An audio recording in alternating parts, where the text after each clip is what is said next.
always support happiness of people. But what are you tired hearing about?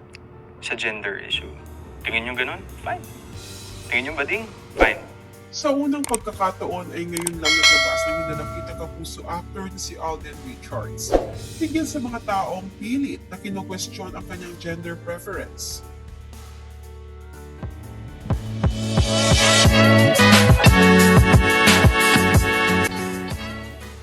Matatanda ang noong una pa man siyang sumisikat sa industriya ng showbiz ay paulit-ulit at ayaw pumigil ng balita na siya umano ay isang gay o bading.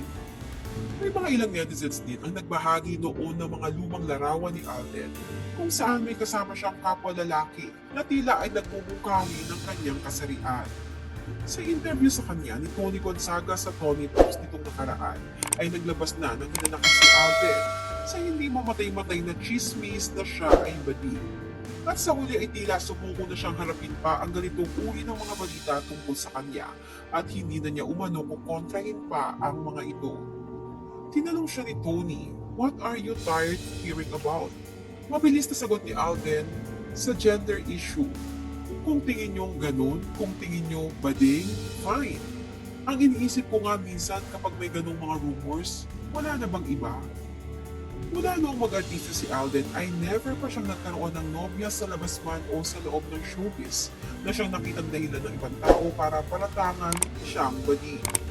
Kaya pa man ay may mga aktres na naling kay Alden noon, bagaman ang mga iyon ay hindi natuloy sa totohanan. Tulad na lang ng phenomenal love team nila ni Maine Mendoza na kung tawagin ay Alda.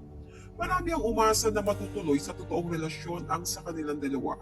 Kaya dismayado ang marami noong aminin lang hindi totoo ang pag-iibigan nila dahil friends lang talaga ang namamagitan sa kanila.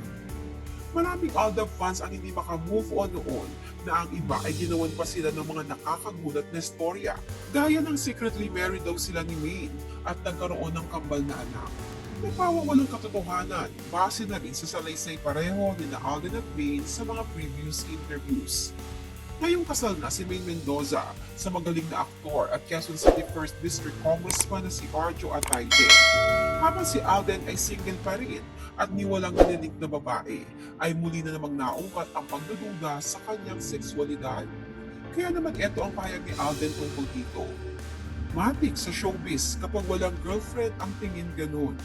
Yung judgment call sa gender ng mga kalalakihan sa industriya natin, ang dali because of that fact.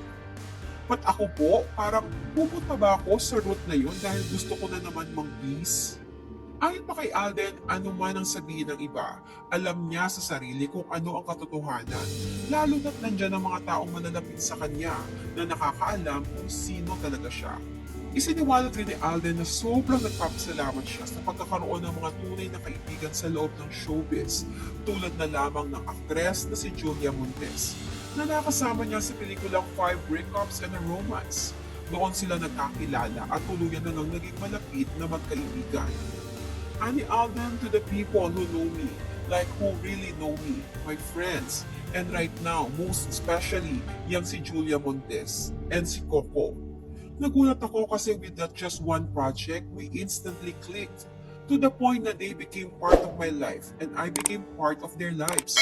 Ang sarap lang sa pakiramdam na you get to meet authentic people.